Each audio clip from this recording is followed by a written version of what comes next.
Hey, this is a 1984 Honda Shadow, a no-run issue. We're going to be diagnosing it today. As you can see, I got my charger set up, my little charger outfit here, and I got it charging on the side of it. Got a cord in the way.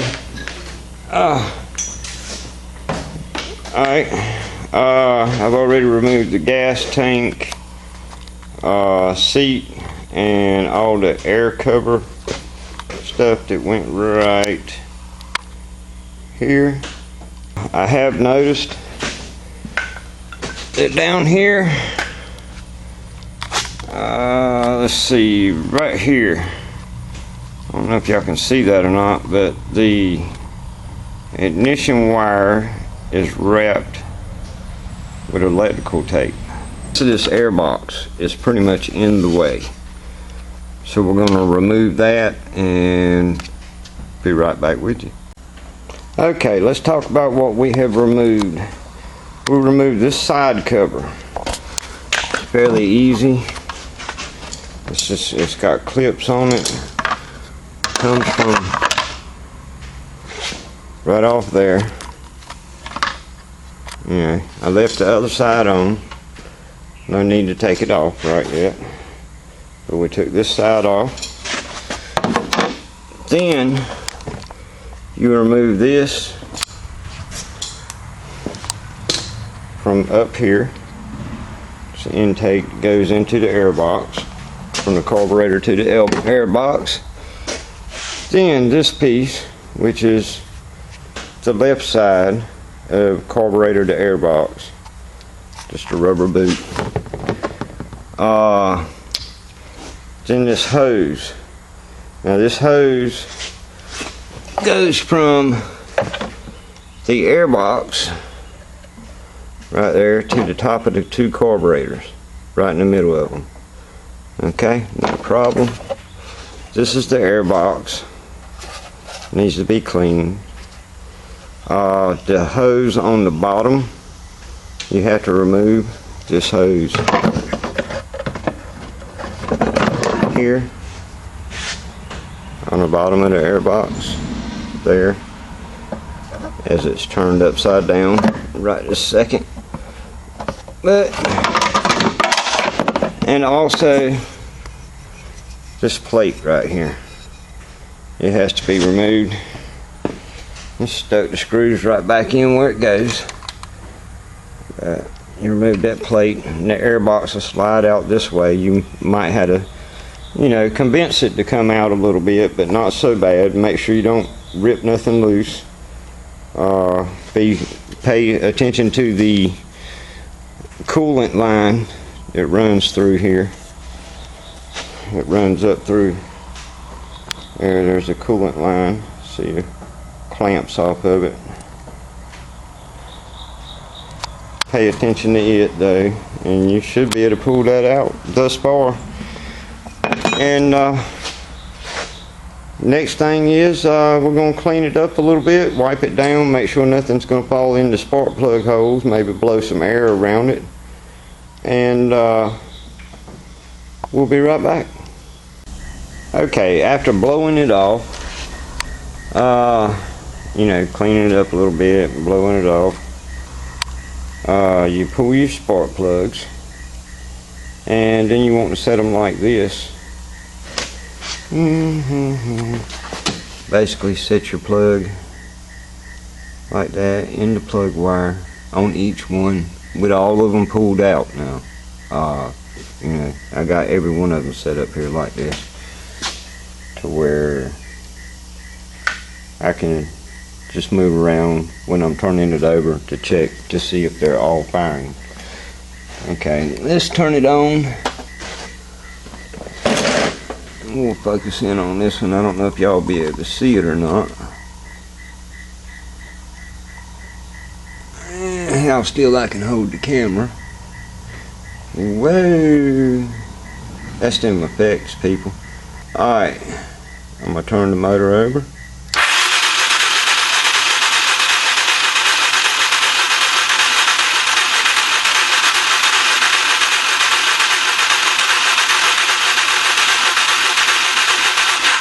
Alright, generally you don't hold it that long, but I wanted to zoom in and out a couple of times just to make sure that you guys could see the spark. That one's got a pretty good spark.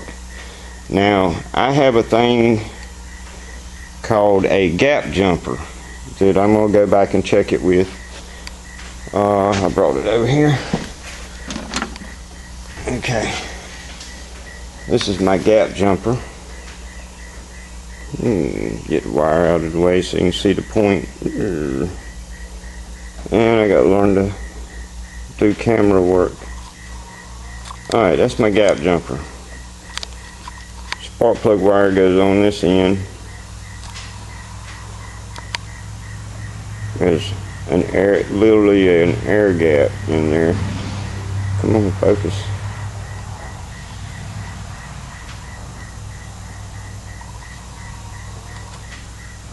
Okay, y'all see you can be screwed in and out from this end. You can adjust the gap. And I actually have added an extra ground clamp to it, so when it's hard to ground to things, you can ground it with the ground clamp and it works fairly well. But it is to check the ignition system to make sure it can still jump a proper gap. And if it can't jump a proper gap, then something's possibly wrong with ignition coils not producing enough voltage to jump the gap. Anyhow, I'm going to check each one of them with it, and like I said, I'll put another video up of it going in a second. Got to clear both hands and hook it up. Alright, back in a sec. Here's a shot of the gap jumper hooked up, and we're about to turn it over. Let's try not to move y'all out of frame while I'm looking in another direction.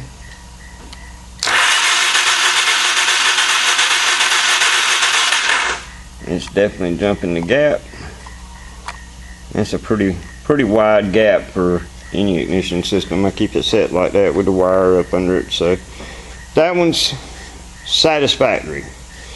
And I'm going to move to the next one. You just do it in, you can do it in whatever order you want. But yeah, you just check your ignition system that way. Next, we'll get to the compression.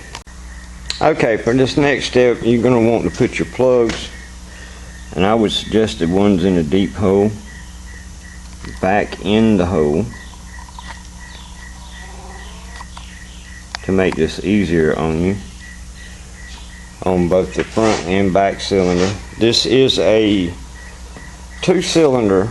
It has 4 spark plugs that fire simultaneously in each cylinder. On with this.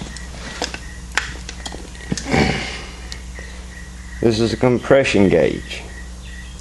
You hook your compression gauge up into your spark plug hole. Make sure you have the correct adapter. It screws in. Okay, prop your compression gauge up like this.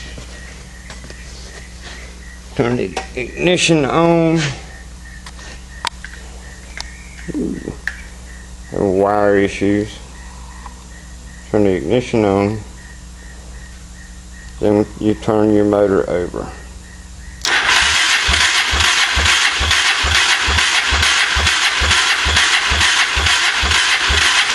You want your motor to do about 10 revolutions to get a proper reading. Okay, and this reading says 141 psi. Okay, and all the motor needs to properly run is 100 psi. So 90, 100 is what a motor needs to run. Anything over that, it's running more efficient. You have more efficient compression, in other words. You have more than 100 psi, 100% compression.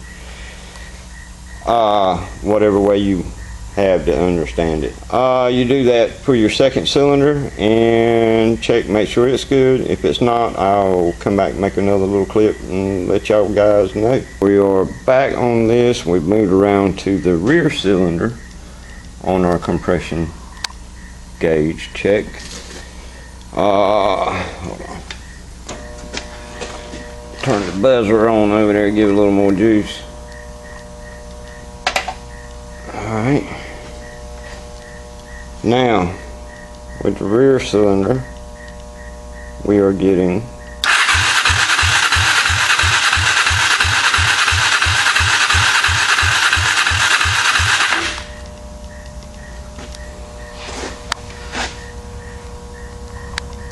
what are we getting there? 50 psi. This isn't good. So now we found our first problem. What we got to do is call the guy that owns it, tell him he's having a compression issue with the rear cylinder. If he decides to continue working on it and fix it, I will post updates. And hope you enjoyed the video.